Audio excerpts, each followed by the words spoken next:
देखिए हमारा जो साइंस का प्रैक्टिस सेट 2 है, इससे पहले हम प्रैक्टिस सेट 1 करा चुके हैं और हमारे इस चैनल पर मैथ, फिजिक्स और इंग्लिश का प्रैक्टिस सेट जो कंटिन्यूसली जारी है। देखिए यहाँ पे आपको कोई भी डाउट है तो आप बता सकते हैं। रॉयल सौरभ यादव ये कहते हैं कि सर फिजिक्स का प्रैक्टिस सेट करा दो, तो डेफिनेटली आपको जिस भी टॉपिक में प्रॉब्लम है आप बताइए, मैं आपको डेफिनेटली वीडियो प्रोवाइड कराऊंगा। और कंटिन्यूसली हमारे चैनल पर जो मैथ का, फिजिक्स का, इंग्लिश का वीडियो आपको डेफिनेटली मिलेगा। डेली एक एक वीडियो, एक एक प्रैक्टिस सेट, बिकॉज आपका एग्जाम जल्दी ही होने वाला है। चलिए जो अपना क्वेश्चन नंबर फर्स्ट है इसको देखते हैं।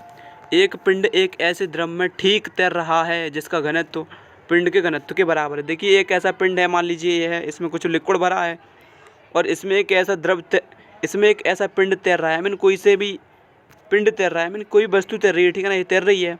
इसका घनत्व और इसका घनत्व बिल्कुल सेम है, तो पिंड को दबा कर क्या ना छोड़ दिया जाता है, तो क्या होगा। तो अपना जो पिंड है, देखिए मैं आपको एक बात बताऊँ, ये पिंड जब भी इसमें तैर पाएगा जब कि इसका घनत्व इसके घनत्व से कम होगा, जब भी तैर पाएगा। यदि इसका घनत्व ज़्यादा होगा, पिंड का घनत्व ज़्यादा होगा, इसका घनत्व कम होगा, तो ये नीचे डूब जाएगा, जब भी तैर पाएगा, ठीक है ना। तो इसका घनत्व बराबर है, फिर कहता है कि इसको थोड़ा सा दाब कर छोड़ दिया जाता है। मान लीजिए इसको दाब कर जो यहाँ तक लाया जाता है, इस पिंड को दाब कर यहाँ तक लाया गया, फिर छोड़ दिया, तो यहीं पर इधर इसकी जो लेयर है ना, आई मीन इसकी जो दीवार है, इसी के किनारे से जहाँ पर दाबा वहीं पर खड़ा रहेगा। तो आंसर क्या हो जाएगा अपना, तलहटी में डूब जाएगा, नहीं डूबेगा नहीं, ठीक है ना, तुरंत उसी स्थिति में लौट आएगा, नहीं ऊपर भी नहीं आने वाला वो, ठीक है। मध्य में किनारे से लग जाएगा, दे एकदम हमारा करेक्ट आंसर है, मध्य में किनारे से लग जाएगा। क्वेश्चन नंबर सेकंड देखते हैं। तो अपना जो क्वेश्चन नंबर सेकंड है, तो क्वेश्चन नंबर सेकंड कहता है कि वास्तविक गैस, देखिए रियल गैस पर आदर्श गैस की भांति व्यवहार करने लगती हैं। जो अपनी रियल गैस हैं वो आइडियल गैस की तरह कब व्यवहार करती हैं, तो देखिए वो जब आप उसको मैक्सिमम टेम्परेचर देंगे, आई मीन जब आप उसको MT, ठीक है ना, और LT इस पे करती हैं, जब LP, जब आप उसको मैक्सिमम टेम्परेचर देंगे और लोएस्ट क्या देंगे, प्रेशर देंगे, तो हमारी जो वास्तविक गैस है वो आदर्श गैस की तरह व्यवहार करने लग जाएंगी। देखिए हमारी जितनी भी वास्तविक गैस हैं वो आदर्श गैस की तरह जब भी व्यवहार करेंगी जब आप उसका जो ताप है वो क्या करेंगे, बढ़ा देंगे, और जो दाब है वो कम कर देंगे। ऐसे कह सकते हैं आप, उच्च ताप पर मैक्सिमम टेम्परेचर पर एंड लेस प्रेशर पर अपनी जो वास्तविक गैसें हैं वो आदर्श गैस की तरह व्यवहार करने लग जाएंगी। क्वेश्चन नंबर थर्ड देखते हैं। तो अपना जो क्वेश्चन नंबर थर्ड है, दैट इज़ बर्नौली समीकरण किससे संबंधित है। तो बर्नौली समीकरण होता है जो अपना वो किससे संबंधित है, तो वह द्रवों के प्रवाह से संबंधित है अपना बर्नौली समीकरण। क्वेश्चन नंबर 4 चलते हैं। तो क्वेश्चन नंबर 4 है, टेलीफोन लाइन में प्रवाहित ऊर्जा। देखिए जो अपनी टेलीफोन लाइन होती है उसमें कौन सी ऊर्जा प्रवाहित होती है, तो उसमें जो विद्युत ऊर्जा प्रवाहित होती है। आगे देखते हैं, गन पाउडर में होता है। देखिए अपना जो गन पाउडर है उसमें चारकोल और गंधक होता है, तो चारकोल और गंधक है इसमें, ये अपना होता है गन पाउडर, और गन पाउडर का सूत्र होता है KNO3, that is gonna powder. आगे देखते हैं क्वेश्चन नंबर 6। तो अपना जो क्वेश्चन नंबर 6 है उस पर चलते हैं। देखिए क्वेश्चन नंबर 6 कह रहा है कि निम्नलिखित में से प्रोटीन का सर्वविमुख स्रोत, आई मीन प्रोटीन का सबसे अच्छा सोर्स क्या है, तो प्रोटीन का सबसे अच्छा सोर्स है सोयाबीन, ठीक है ना। इस समय से सोयाबीन प्रोटीन का सबसे अच्छा सोर्स है। नेक्स्ट क्वेश्चन पे चलते हैं।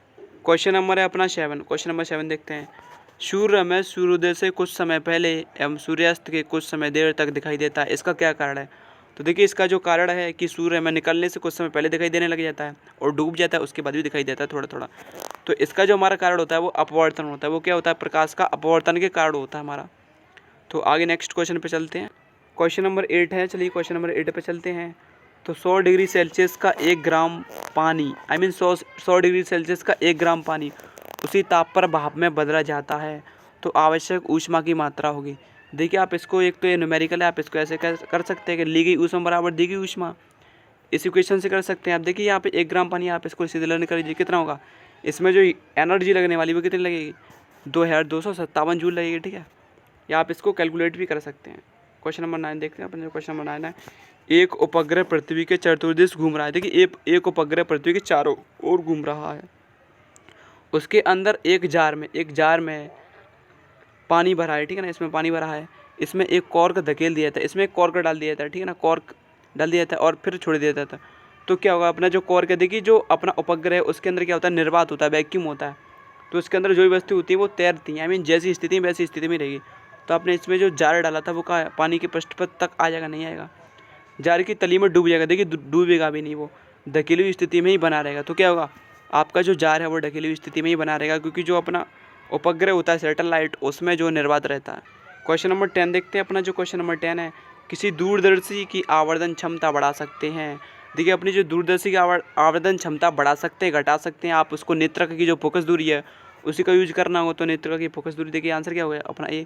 नेत्रिका की फोकस दूरी घटाकर आप उसकी जो आवर्धन क्षमता है वो बढ़ा सकते हैं, ठीक है ना। यदि ये घटाने की बात करते तो हम इसको बढ़ाते हैं, बट ये नेत्रिका की फोकस दूरी से इसकी आवर्धन क्षमता डिपेंड करती है। तो आंसर क्या हो जाएगा अपना ए। क्वेश्चन नंबर 11 देखते हैं। तो रात में तारों की टिमटिमाने का कारण क्या है। तो देखिए जो रात में तारे होते हैं, ऐसे आप मान लीजिए यहाँ पर हैं और आपके बीच में होगा एक वायु की परत, आई मीन वातावरण, एटमॉस्फेयर, और इधर होते हैं तारे। तो जब प्रकाशीय किरण एक माध्यम से दूसरे माध्यम में आती है तो प्रकाश का अपवर्तन होता है। जब आप ऐसे देखते हैं तो दूसरा माध्यम होता है ये, आई मीन नीचे तो माध्यम है वायु और इधर माध्यम क्या है, निर्वात। तो दो माध्यम में जब आप देखते हैं आपकी प्रकाशीय किरण ऐसे आती है और थोड़ा सा झुक जाती है विलंब की ओर, तो ये क्या होता है, होता है प्रकाश का अपवर्तन के कारण जो तारे होते हैं वो रात को टिमटिमाते हैं। क्वेश्चन नंबर 12 देखते हैं। तो क्वेश्चन नंबर 12 है, रॉकेट किसके संरक्षण के सिद्धांत पर कार्य करता है। तो जो रॉकेट जो कार्य करता है वो रेखीय समवेग संरक्षण के सिद्धांत पर कार्य करता है। आगे देखते हैं क्वेश्चन नंबर 13। क्वेश्चन नंबर 13 है, किसी वस्तु का भार पर्याप्त रूप से बढ़ रहा है। यदि किसी वस्तु का भार बढ़ रहा है, यदि इसको ले जाया जाए तो जैसा मैं आपको बताऊं कि जो पृथ्वी का केंद्र होता है इस पर किसी वस्तु का भार होता है 0, और ध्रुवों पर क्या होता है मैक्सिमम, और विषुवत रेखा पर क्या होता है न्यूनतम। तो पृथ्वी पर किसी वस्तु का भार कब बढ़ेगा, देखिए मैंने आपको बताया कि ध्रुवों पर क्या होता है अधिकतम होता है, और विषुवत रेखा पर क्या होता है किसी वस्तु का भार न्यूनतम, और पृथ्वी केंद्र पर होता है 0। तो कह रहा है पृथ्वी का भार कब बढ़ेगा, जब आप विषुवत रेखा से कहाँ ले जाओगे, ध्रुवों की तरफ लेगा। तो विषुवत रेखा से ध्रुवों की तरफ जब हम किसी वस्तु को ले जाएंगे तो उसका जो भार है बेटो वो बढ़ने लग जाएगा। पृथ्वी पर निम्नलिखित में से कौन सा तत्व सर्वाधिक मात्रा में पाया जाता है। देखिए क्वेश्चन नंबर 14 है अपना, जो काफ़ी सिंपल है। पृथ्वी पर निम्नलिखित में से कौन सा तत्व सर्वाधिक मात्रा में पाया जाता है। तो आप इसको जो आंसर बताएंगे आप कमेंट बॉक्स में, ठीक है ना। नाइट्रोजन, ऑक्सीजन, हाइड्रोजन या सिलिकॉन, किस पाया जाता है आपको आंसर बताना है उसमें। चलिए क्वेश्चन नंबर 15 देखते हैं। एक अल्फा कण बना होता है। देखिए हीलियम को बोलते हैं अल्फा कण, क्या होता है 2He4, इसको बोलते हैं अल्फा कण। तो प्रोटॉन, न्यूट्रॉन, 4 प्रोटॉन, देखिए तो इसको तो बोलते हैं हम क्या, दैट इज कॉल्ड अपना प्रोटॉन, ठीक है ना। प्रोटॉन, इलेक्ट्रॉन, और न्यूट्रॉन की बात, तो न्यूट्रॉन कैसे निकालेंगे, 4 में से 2 घटाइए, तो 2 प्रोटॉन और 2 न्यूट्रॉन। तो आंसर क्या हो जाएगा अपना, आंसर हो जाएगा 2 प्रोटॉन और 2 न्यूट्रॉन से मिलकर बनाता है एक अल्फा कण, जो कि 2He4 होता है। देखिए आगे देखते हैं अपना नेक्स्ट क्वेश्चन है क्वेश्चन नंबर 16। तो क्वेश्चन नंबर 16 देखते हैं। इसमें कहता है कि लोहे में जंग लगने का कारण है। देखिए जो लोहे में जंग लगता है वो ऑक्सीकरण के कारण लगता है, ऑक्सीकरण के कारण लोहे में जंग लगता है। डायबिटीज़ मेलिटस, देखिए डायबिटीज़ मेलिटस रोग किसकी कमी के कारण होता है। जो डायबिटीज़ होता है उसके लोग आपने देखा होगा इंसुलिन की गोली खाते हैं, बिकॉज इंसुलिन की गोली इसलिए खाते हैं क्योंकि उनके अंदर इंसुलिन की कमी है। तो किस कारण होता है, इंसुलिन के कारण होता है। आगे देखते हैं क्वेश्चन नंबर 18। तो क्वेश्चन नंबर 18 है, विस्थापन की परिवर्तन दर के भौतिक राशि क्या है। देखिए विस्थापन की परिवर्तन दर को क्या कहते हैं, विस्थापन की परिवर्तन, आई मीन विस्थापन बट्टे time, distance upon time is also known as the velocity, क्या हो जाएगा अपना वेग, ठीक है ना। विस्थापन की परिवर्तन दर को वेग कहते हैं और वेग की परिवर्तन दर को त्वरण कहते हैं, ठीक है। आगे देखते हैं क्वेश्चन नंबर 19। निम्नलिखित में से कौन सा एक प्रकाशमान है, आई मीन दीप्त है, ल्यूमिनियस है, कौन प्रकाश देता है। तो चंद्रमा तो नहीं प्रकाश देता है, पृथ्वी के प्रकाश से चमकता है। यूरेनस नहीं देता, कि यूरेनस क्या है, एक उपग्रह है। ये ध्रुव तारा क्या है ना, एक तारा है, और तारा हमेशा खुद से चमकता है, वो किसी के प्रकाश से नहीं चमकता। पृथ्वी तो है ही नहीं, ठीक है। तो क्या हो जाएगा अपना, तारा हो जाएगा ध्रुव तारा। आगे देखते हैं क्वेश्चन नंबर 20। कुल्फी तैयार करने में प्रयुक्त प्रशीतक फ्रिज मिश्रण बर्फ में नमक मिलाकर बनाया जाता है। देखिए जैसे कि आपको पता है, आपने कभी नमक खाए, बर्फ खाएगी तो उसको क्या ना नमक में घोल में मिला करके रख देते हैं, आई मीन बर्फ़ के ऊपर से नमक की लेयर चढ़ा देते हैं, क्योंकि जो नमक होता है वो क्या है ना बर्फ़ के गलनांकों को घटा देता है। जो मेल्टिंग पॉइंट होता है बर्फ़ का उसको कम कर देता है। आंसर क्या हो जाएगा, बर्फ़ का गलनांक कम कर देता है। जो नमक होता है ना वो बर्फ़ का गलनांक कम कर देता है, जिससे कि बर्फ़ बहे नहीं। क्वेश्चन नंबर 21 देखते हैं अपना। जो क्वेश्चन नंबर 21 है, गेंडे और दरियाली घोड़ा किस जंगल में पाए जाते हैं।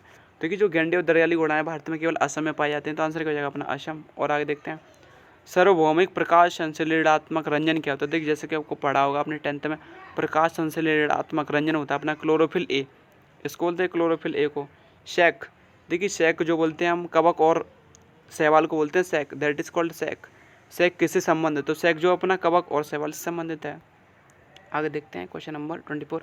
मटर में प्रतान किसका रूपांतरण है। जो तना होता है ना वो बाद में क्या बन जाता है, प्रतान बन जाता है, इसका रूपांतरण है। अमरबेल क्या है, देखिए आपने देखी होगी अमरबेल क्या है। तो अमरबेल जो होता है वो तना ही होता है, ठीक है ना, उससे कभी पत्ते नहीं आते हैं, तना ही तना होता है। तो क्या होता है, तना परजीवी को बोलते हैं अमरबेल। तो ये थे हमारे आज के इंपॉर्टेंट 25 क्वेश्चन। जो कि सिंपल थे, और ये मैंने जो लिए वो नेवी AA के प्रैक्टिस सेट से लिए, इसलिए 25 हैं और इसलिए थ्योरेटिकल भी हैं, ठीक है। तो डेफिनेटली एयरपोर्ट्स में भी इसी टाइप के क्वेश्चन आते हैं, बट ये जो मैंने लिया नेवी AA आर्टिफिशियल अप्रेंटिस का प्रैक्टिस सेट लिया है। और यदि आपको अच्छा लगा तो आप इसको लाइक कर सकते हैं, और thank you for watching this video.